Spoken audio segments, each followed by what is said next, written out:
we're going to go ahead and get started today. And I know there's still quite a few joining, but we'll go ahead and get through some of the kickoff here. So my name is Cameron Hobbs, and I'm the Director of Marketing and Operations here with AA-ISP.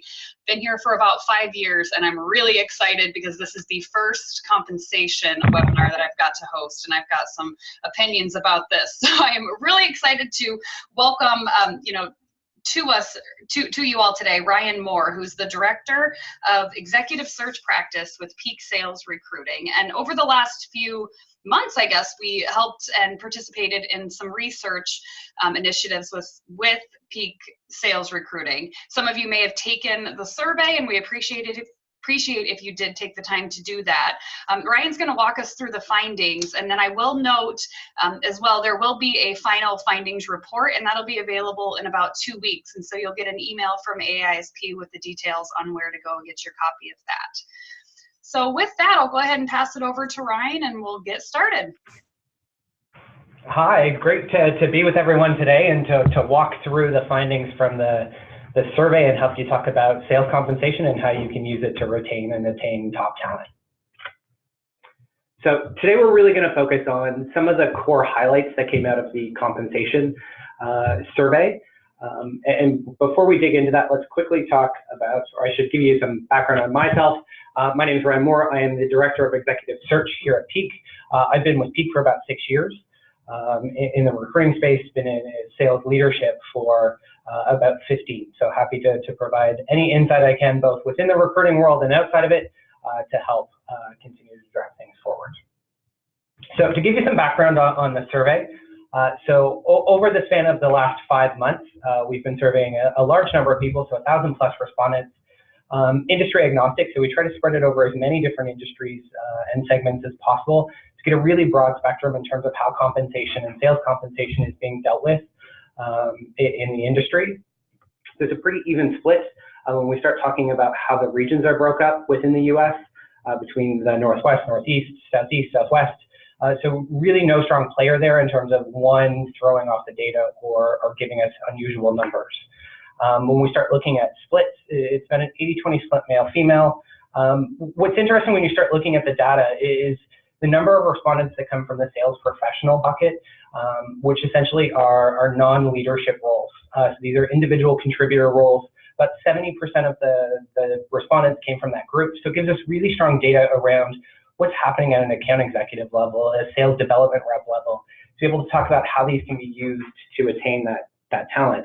We then have a group from sales management and then VP level to be able to help round out the data. And then an even mix when we start looking at years of experience from under 5 to 10+. There's a large grouping, about 57% of the group that comes from the 10+ years. So we're looking at solid tenured salespeople. So we're not looking at a lot of data from new entries into the sales world. We're going to be looking at people who have got some tenured shifts to be able to talk about what they've seen throughout their career in terms of sales compensation. Some of the findings we're going to dig into is we're going to talk about some of the salary changes from last year to this year, and then we're going to talk about some of the OTE changes, so on-target earnings that have changed from last year to this year from a couple segments. I just do want to repeat that the full report will be given in a couple weeks. It's going to dig into geographic areas as well. Today I'm going to give you a high level and really talk and focus around kind of industries more so than specific geographics. And then at the end of the presentation, there's 2 slides that I'll put up that really talk about specific revenue numbers or specific salary numbers. I'm going to talk percentages for the front half of the presentation, and then I'll show you those slides at the end that get into the actual revenue or actual salary numbers, sorry. So if we take a look, variations in base salary. So if we start to look at last year over this year, we broke it into some large buckets. So there's healthcare, industrial and manufacturing, IT services, other tech, which gets into nanotechnology, essentially anything that doesn't fit into the software bucket or software as a service bucket, professional services, software, and other. So there's a couple miscellaneous that just don't fit into any of those categories that we have at the end. And what you're going to see is there's a section there for sales professionals. So again, that AE/SDR type person, the sales manager and the VP of sales. And you'll start to see there's some significant increases across some of these verticals that we're seeing year over year. Overall, there's about a 5% increase, but you see some dominant players come through in other technology and software where you're seeing at a sales management level, you're seeing 13% increases. At individual contributor level in software, you're seeing 8% increases on base salaries. There's specifics around why the software space is seeing these types of increases. It's a highly competitive market. Talent is coming at a premium in these particular verticals and industries. So you're having to pay above standard cost of living increases year over year to make sure you're attracting and attaining the right talent. There are industries that are moving very quickly that require people who are able to produce on a consistent level that you're seeing these salary increases come from. See, there's a couple questions coming in, and I'll get to those in just a second. I want to just then flip to, if we start looking at, and this is always the crucial question when you start talking about salespeople is, well, what does the on-target look like? More often than not, base is a factor, but they want to look at what are they able to do if they hit target or achieve in target. So again, we're going to see some significant growth throughout this. So when we look at the IT services, again, you're looking at significant jumps in growth over last year. So you're seeing a 21% increase at the sales manager level in IT services, 7% in IT services at an individual contributor level. Other tech is seeing an 18% growth. It's not surprising when you start looking at these two industries that you're seeing significant growth from an OTE perspective. Even on the software side, you're seeing high growth. That tends to come around the fact that these particular spaces tend to use accelerators in their compensation package as key drivers or key motivators for talent. I'll use my experience here from a recruiting perspective. Anytime I talk to anybody in IT services right now from a candidate perspective, I don't often get a lot of initial questions around what does the base salary look like? What does the on-target look like? The first question they're asking is, what do the accelerator programs look like? They're very driven by what am I able to do if I supersede target? And that's where you're seeing these candidates start to look at organizations to go, you're all offering similar packages, but what are you doing with accelerator programs to be able to further develop and achieve that? Awesome. And hey, Ryan, before you go any further, there is one question just asking if these salary increases are in the last year or what is the time frame? Yeah, they're over the last year. Perfect. So they're based against the survey results from last year, and this year we're seeing the significant increases.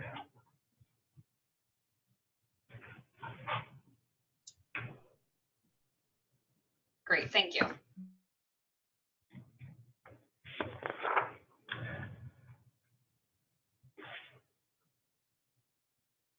So one of the things that you have to look at is when you're talking about active candidates is really understanding, or passive candidates, and getting them to move over to your organization is what's going to be able to drive that for you and what's going to be able to get top talent to come to your organization. So in looking at that, you really have to look at the compensation plan because it's one of the first pieces that the salesperson, sales rep is going to take a look at and understand whether or not they're set up for success. And understanding whether or not they see the value in the plan and whether or not they feel like it can be achieved. And this is where sales compensation gets really interesting, is that it's all about perception in compensation plans. Does the rep perceive the plan to be fair, achievable, and pay out at the right amount for the amount of work that they're going to be doing to achieve it? And we do have a poll coming up that we'd like to put out.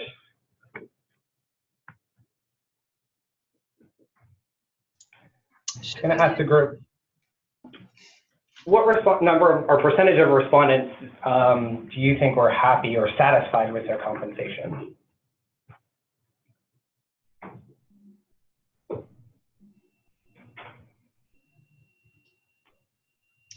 Awesome, I love the participation. Thank you, everyone.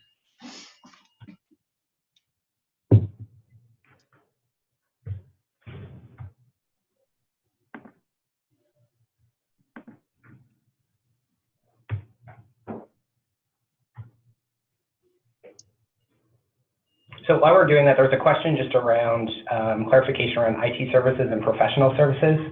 So IT services tends to cover managed services, selling directly into the IT procurement space. Professional services are going to get more into accounting, consulting, legal services, to be able to give you some variance there in terms of how those two buckets are assigned. Great, and we're at about 90% voted, so results should be pretty total there.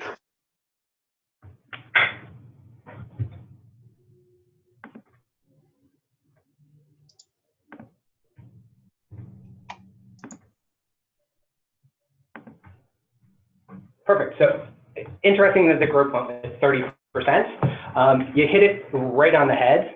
So 30% of people are satisfied with their compensation plan.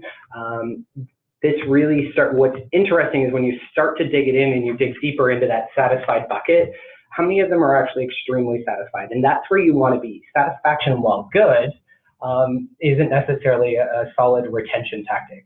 So at the 6%, you'll see that only 6% of that group are extremely satisfied and feel that their plan has set them up for success, or they're happy with it. And when you start digging into top performers specifically, 29% of the top performers were unhappy with their plan.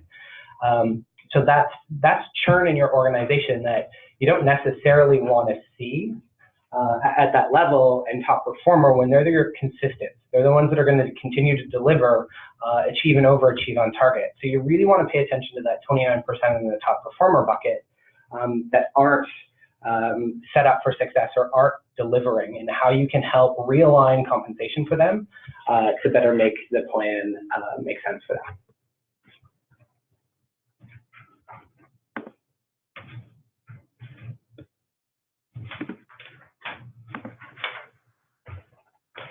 When we start looking at compensation satisfaction, you just start digging into satisfied versus unsatisfied.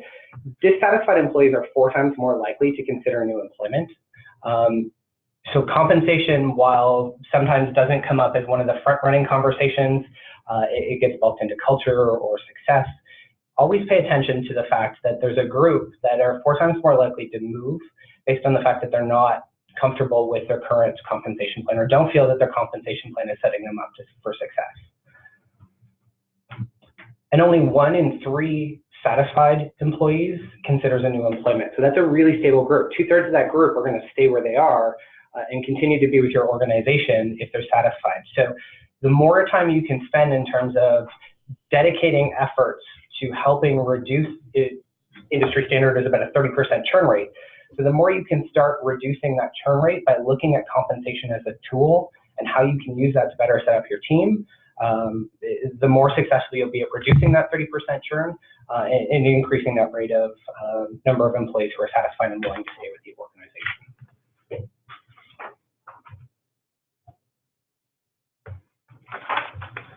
I think we have a second poll that we can put out now.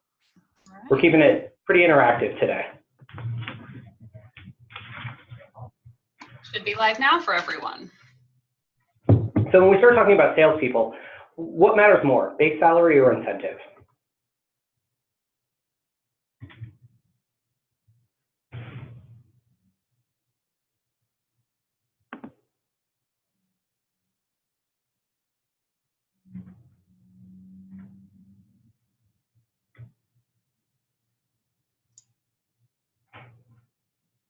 I'd say we'll leave it open for just a few more seconds and then we'll go ahead and show the results.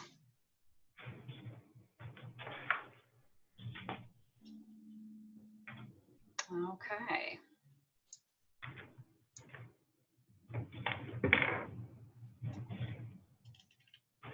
So resounding win there is 55% of you thought that the incentives or the commission side of their plan is what really is important to them. Oddly enough, it's actually dead even. It's a 50-50 split, essentially, that one doesn't outweigh the other. So you really do have to look at the full package. What you need to understand is the base salary within range and competitive within market? And then the other piece is really just understanding, is the commission structure or the incentive side achievable and attainable within the organization? And it's funny because when we start looking at, and I've had a number of conversations when you start talking with clients and candidates around compensation plan where they're not in market. So the talent that they're looking for and the talent that they're wanting to go to market to find isn't in the comp range they're looking for. I'll use IT services as a great example. IT services, if you're talking in the sales rep or account executive space, you're going to be looking at anywhere from 70 to 120 for a base, and then on a at least a 50-50 split with accelerators. So it's just, you have to make sure that you understand the space you're going into, how active the talent is, and understanding, are you competitive in that space, and can you drive revenue through that? And I always look at, when you talk about incentive plans and we're trying to work out compensation for the right talent, if you're on in the base and there's a percentage increase that the candidate is going to see in terms of moving to your organization, you have 90% of the battle complete. From a non-target perspective or a commission perspective, that's where there's some flexibility within organizations. Typically uncapped commission structures create a more satisfied sales force. So what you can do is start to reframe the way quotas are worked, the way attainment is worked, that you're able to increase the on-target earnings while it's not coming at the detriment of an organization. So you can't look at one in a vacuum. You have to be able to look at compensation and then look at, from a sales target or sales quota perspective, how can you potentially reshape that to help the top performer that's not happy with their program relook at it and be able to get them to a number that they're comfortable with. And it could be as simple as potentially changing the way their quota is structured. If they're already achieving 120, 130%, if you make some adjustments to their quota, you may see that increase, which gives them the additional increase on the back end, which is able to further help their satisfaction and then help grow within the organization.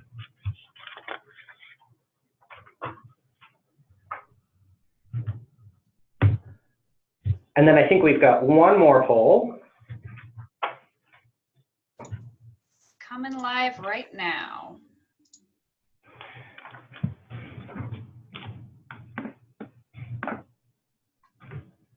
Okay.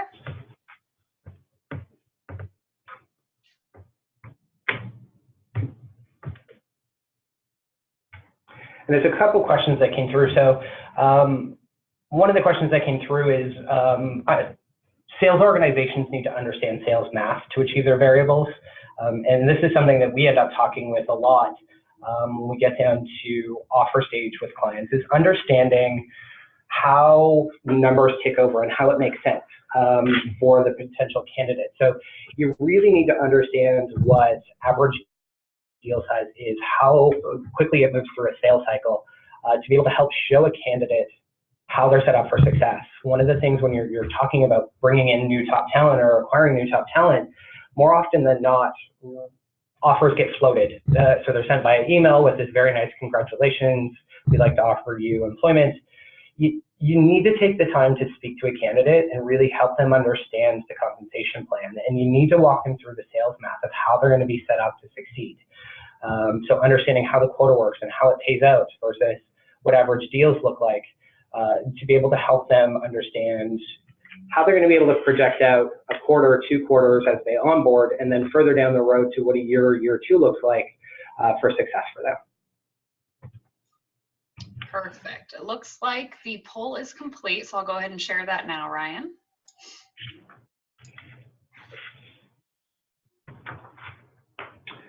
Excellent. So everybody got this one right, annually. So annually is a really easy way to start reviewing compensation. Anything more than annually looks like you're potentially shifting your plan more than you need to. And it then becomes a quasi-moving target for the sales team.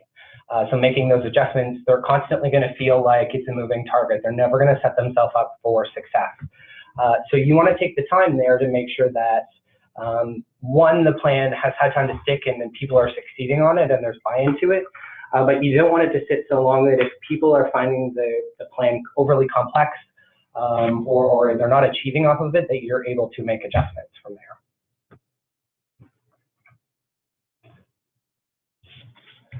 And when we start digging into industry averages, so 75% of respondents believe that their compensation plan, that are dissatisfied, believe their compensation plan is below industry average. These are always really interesting stats because, again, this comes back to the whole idea of compensation is a perception. I perceive my compensation to be lower than the rest of the market. There's a lot of tools out there now that give employers and employees information around what compensation is, but it's still somewhat in the dark. So to be able to move past that, one of the things you can do from an organization perspective is just be really transparent with your sales team, educate the team, and understand how their expectations are set and how they would move through a program and recognize the hard work they're putting into achievement. That's going to get you through those hurdles and start to strip away some of the areas around, is my compensation alignment with the rest of the industry?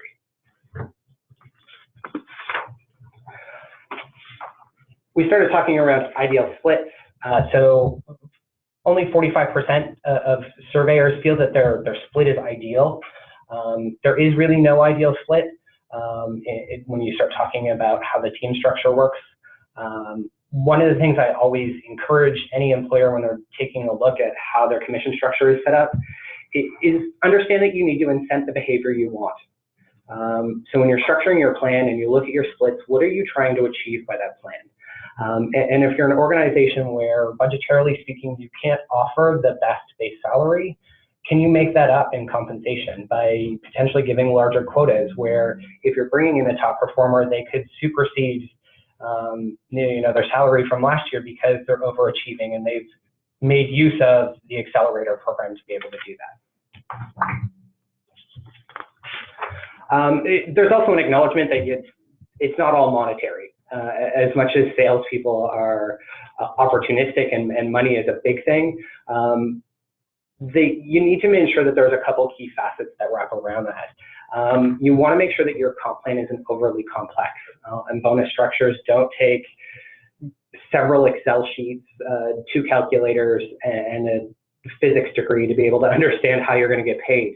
You want to make sure that you set them up as simple and easy as possible for people to understand so that they can see how they're set up for success. And then setting achievable quotas and fair incentives. There's nothing worse than someone walking into an organization and being handed a $2 million quota or a $3 million quota, having been in the industry for 15 years, knowing that realistically year one is $1 million. So they're going to walk in very tentative and walk in feeling like they're not set up for success. So you want to take that time and be able to work on that.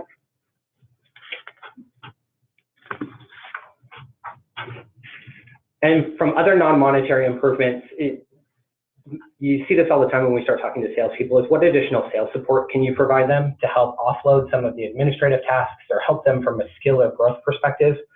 And then confidence in the sales strategy. A lot of times salespeople feel like they're giving their marching orders and they're somewhat left in the dark. So the more you can show them how the sales strategy moves forward and how it plays out in the market and how they're an integral part of that, the more comfortable they are with the comp plan and how they're able to integrate into the sales organization.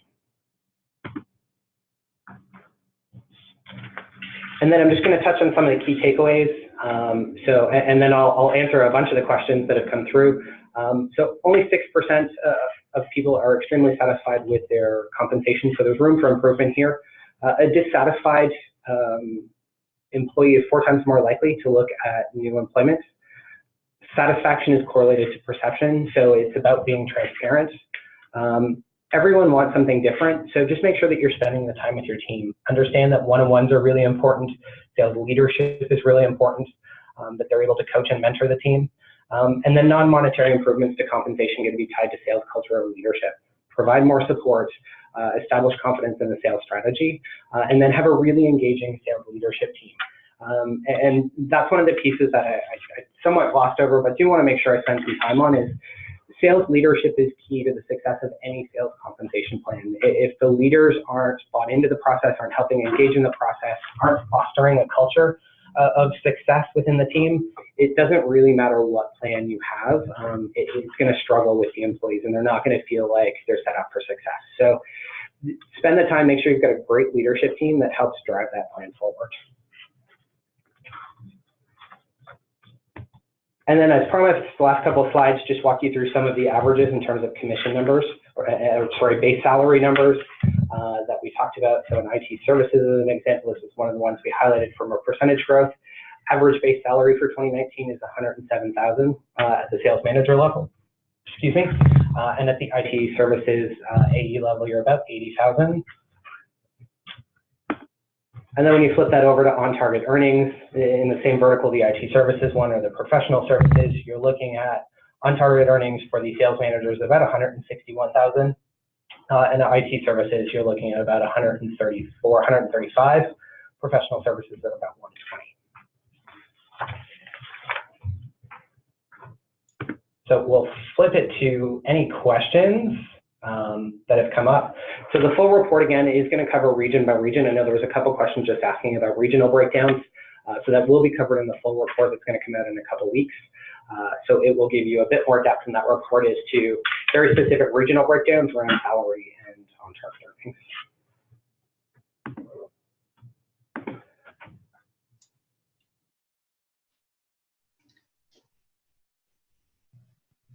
Perfect. And I would definitely, suggest to any of you who are here live or watching the replay, if there are any additional questions, Ryan is available. His contact information is here on the slide, and you can definitely, reach out to him and he can help you with any of that. And you will, like I said, be able to download the actual report in about 2 weeks. And then there was just another question that came through about the copy of this presentation.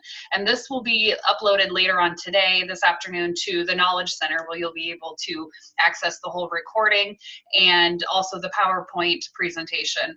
In addition to that, you'll receive an email from AA-ISP letting you know as soon as that is available. We have just a few more minutes if there are any questions, and it looks like you just had one come through, Ryan.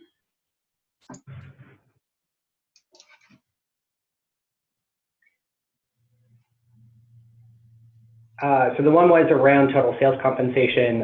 If we can provide some detail around number of years experience, value add by the sales rep, or per person. So it gets a bit deeper into the report. Again, I wanted to give some high level buckets.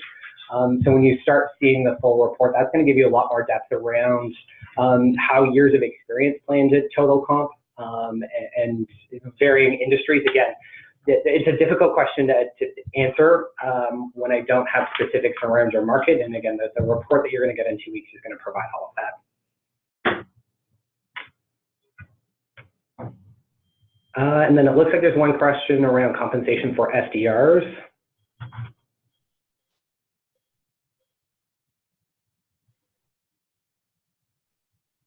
So there's a couple different ways for, I want to make sure I'm understanding the question right in terms of simplicity. From SDR's perspective, there's a couple ways. So you're right, more often than not, SDRs get compensated on a booked appointment. What you can typically do in that case is not, and I agree, not all appointments are created equal. They should all be qualified though, and a qualified appointment pays out in a comp plan. What you can then start to look at is, do they achieve a small percentage of the closed deal when it comes through?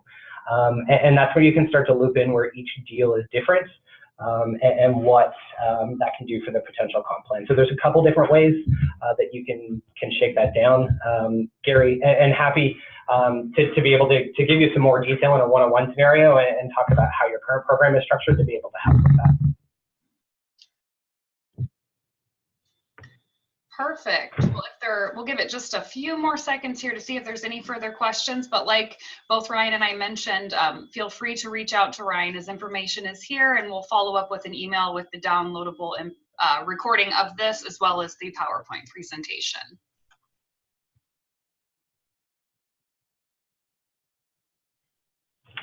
Perfect. Well, I think we're all set. And Ryan, thank you for joining us today. And thank you for everyone who is able to join us as well. And for those of you who are watching on a replay, thanks for taking a look. We'll talk soon. Thank you. Thanks, everyone.